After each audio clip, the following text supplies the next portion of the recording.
Day 694 of the Ukrainian War Map, also known as the Russo-Ukrainian War. Juzzy here, and today is another update as I take a simplified and down-to-earth approach to some of the most important happenings on the ground in Ukraine. So starting off, we'll take a look at those Russian losses, as currently Russia sits on more than 373,000 military personnel losses, representing an additional 780 in the past 24 hours.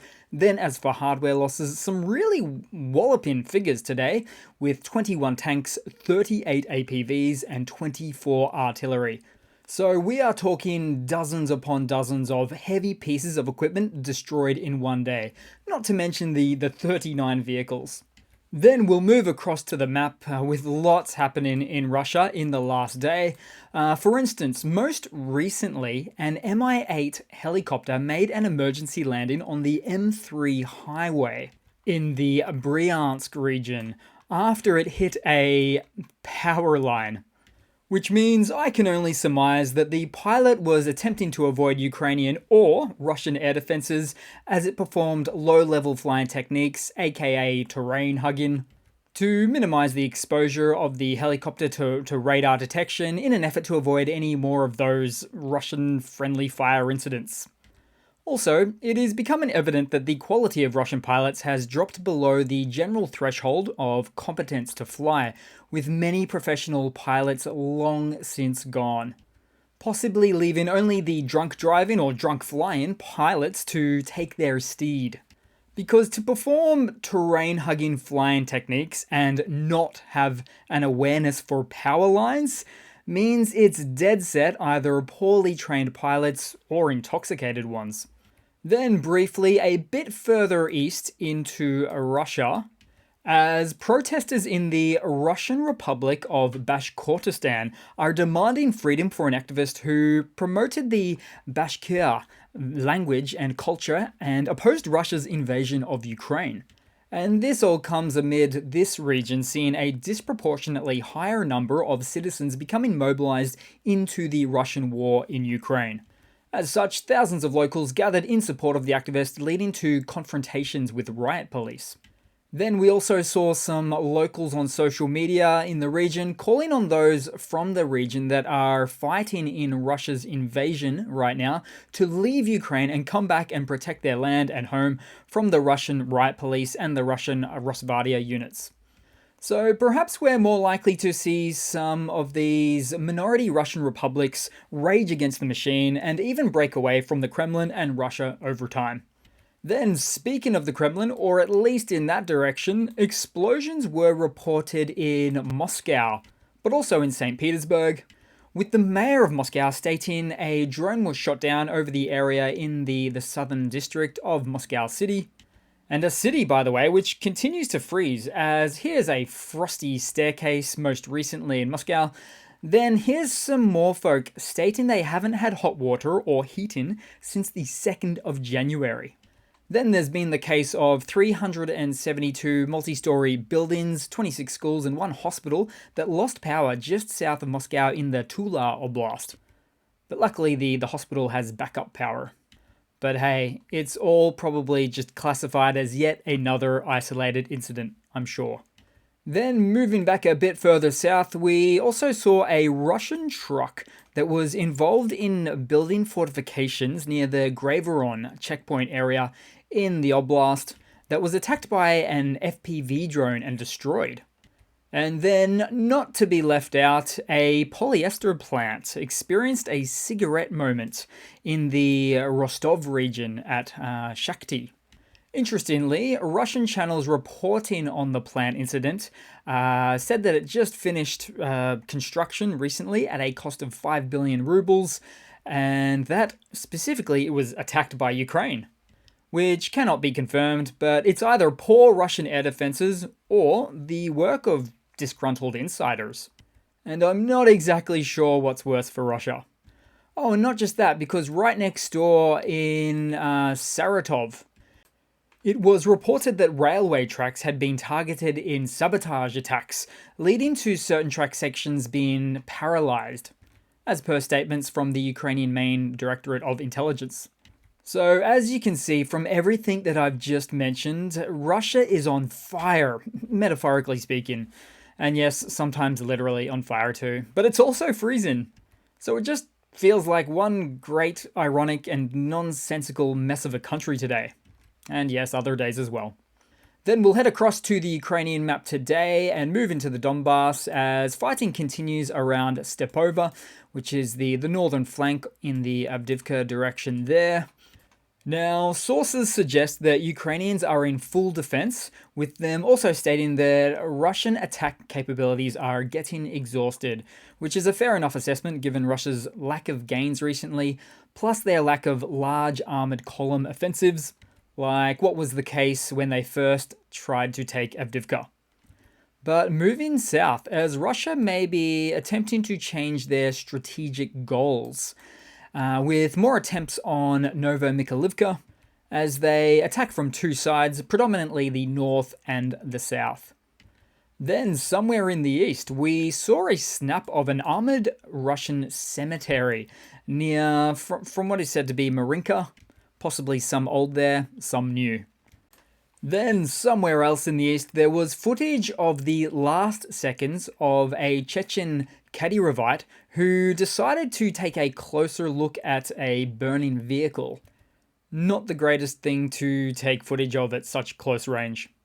Then we go down south and revisit the Sea of Azov after Ukraine's air defenses achieved a series of victories over Russian aerial forces, and specifically as it relates to the Russian loss of their expensive A-50 radar plane. According to a report in Forbes, the Russian aircraft was brought down in a sophisticated missile ambush, as it was stated that initially Ukrainian Su-24s targeted Crimea, disabling several radars which weakened Russian ground radar coverage. As a result, Russian commanders then directed the A-50 aircraft and the airborne command post, the IL-22, to move northward to enhance radar coverage over most of Crimea. Then, the A-50 followed a northern path over Berdyansk, which placed it within the range of Patriot systems. So, although it's a bit of a stretch of range for the 160-kilometer PAC-2 missiles, it is likely that the armed forces of Ukraine utilized a combination of the Patriot and S-300 systems, as the AFU reportedly briefly activated the S-300 radar to gather target data covertly and subsequently launched missile attacks, resulting in the A-50 being brought down and the IL-22 airborne command post sustaining damage as well. Impressive. Now, Russia has 8 A-50 airframes left, of which 3 to 6 are operational at any given time. However, the increased stress on the remaining airframes, coupled with the loss of crew from the former plane, will further constrain long-term missions in the region, also forcing the remaining planes to hang back a little bit further away now at a safer distance. Oh, and even Zelensky gave his 2 cents, presumably, on the matter, saying that the Patriot is the most effective air defense system in the world today, and quote, "I must bow deeply to its creators. Both Russians and our partners are shocked." Which is certainly worthy of a meme about Russia and the USA both lying about the effectiveness of their weapons platforms. But on the one hand, Russia plays it up, right up, and the US plays it down. Then moving across on the map, as unsurprisingly, the AFU repelled another attack in Krinky in the past day, with rumours circulating that Russia is ready to withdraw to a new line of defence near the M14 highway, as dugouts are built. But then also we saw some more doom posting from Russian Telegram channel Romanov, stating that Russian assault units have no direct contact with recon and artillerists, as requested for fire support from the ground first go to command and then, if they are lucky, reach the artillery units. Also, he states that there are no systematic work of electronic warfare organised, and then he ends off talking about document forgery, stating that reports are written in such a way that the eliminated Russian soldiers were allegedly not in Krinky at all. Which is not surprising, really, And this may seem like not a big deal, not a big issue, but it's truly the biggest of issues. Because if your upper command thinks there's minimal losses and that they're in some measure invincible, then it only leads to the Russian army repeating the same mistakes over and over again, which is exactly what we've seen. Then head across to some hardware news today. So Ukrainian hardware news, and there's really a lot of it. So I'll just go ahead and belt these ones out. So starting off, Germany will grant Ukraine more than 7 billion euros in aid assistance for the year of 2024. This, of course, will be separate from the 50 billion euros, soon likely to be announced from the EU as well. Also, France announced providing 40 more Scalp EGs, which are the UK Storm Shadow equivalents. And it's more of a sustainment package than anything else, and 40 might seem low, but never forget what even one or two of these can do. That is submarines, landing ships, S-400s. These missiles are spoilt for choice. Also, France's Minister of Defense emphasized enduring military support for Ukraine with announcing the production of 78 Caesar self-propelled howitzers for Ukraine, which is a tremendous number for these 155mm NATO standard howitzers on wheels. Then moving along, as we saw some footage of Ukraine's first jet-propulsed UAV performing some test flights. Now, of course, the benefits of jet propulsion include higher speeds and altitudes, longer range, higher payloads, quieter engines, higher maneuverability, and reduced icing risk on the engines. So it's a scary development for Russia and, say, Moscow in particular, that's way up there north. Then in some other interesting news, the Parliament of Slovakia has endorsed a change that enables the Defense Ministry to approve the export of arms. So this shift signifies a departure from Prime Minister Fico's earlier pledge to refrain from providing weapons to Ukraine. So that's quite interesting there. And then lastly, Norway will allocate roughly 175 million euros to increase the production of ammunition and develop the potential of the country's defense industry. And roughly half of that will be used to scale up artillery ammunition production for Ukraine. Then moving across to maybe some Russian hardware news, not really. So reportedly, China's Alibaba website was selling Iranian Shahed drones, but not long after the listing was placed, it appeared to be taken down. Now, these are one-way devices with their closed-looped navigation guidance systems. You put in the coordinates and send it there. Warhead not included. And for 57,000 US dollars, that's an expensive one-way trip.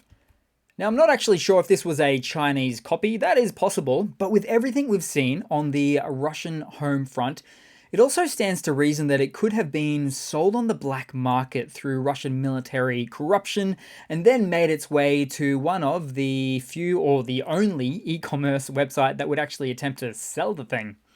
Then in some other news, Russian chairman of the Security Council, Dmitry Medvedev, said that Russia will still be fighting against Ukraine for a long time, seeming to specify for the next 10 to 50 years. So is he warming us up for something? Bit more than 3 days. Although it was a bit hard to make heads and tails of what the famous drunk was trying to say, but either way, it was very optimistic of him to think that Russia will still exist in its current form in 10 to 50 years from now. Then moving across to some super quick rapid funnies to round it all off today, guys. So first one was said to be sort of a Mission Impossible Russian alcoholic edition. Haha, look at him. I think I like this guy.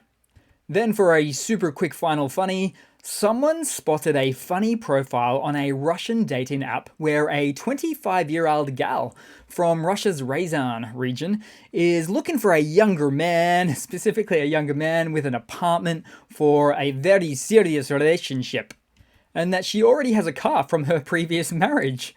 I mean, this could mean anything, but come on, 25-year-old, looking for a young man, previous marriage, and a car from the previous marriage.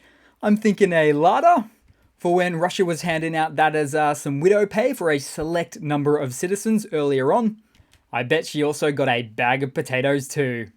So my only question now is, what's her profile gonna look like in a year's time? Angela, 26, looking for a young man, has a car and an apartment from a previous marriage. And you know, just like the Mission Impossible guy, I think I like her too. So that will be it for today, guys. Thanks again for watching. Please continue to like, comment, subscribe, and support. I really appreciate all of it. Could never tell you how much I do. Words cannot describe, and I will, I really do hope to see all of you guys there in the next one. Cheers.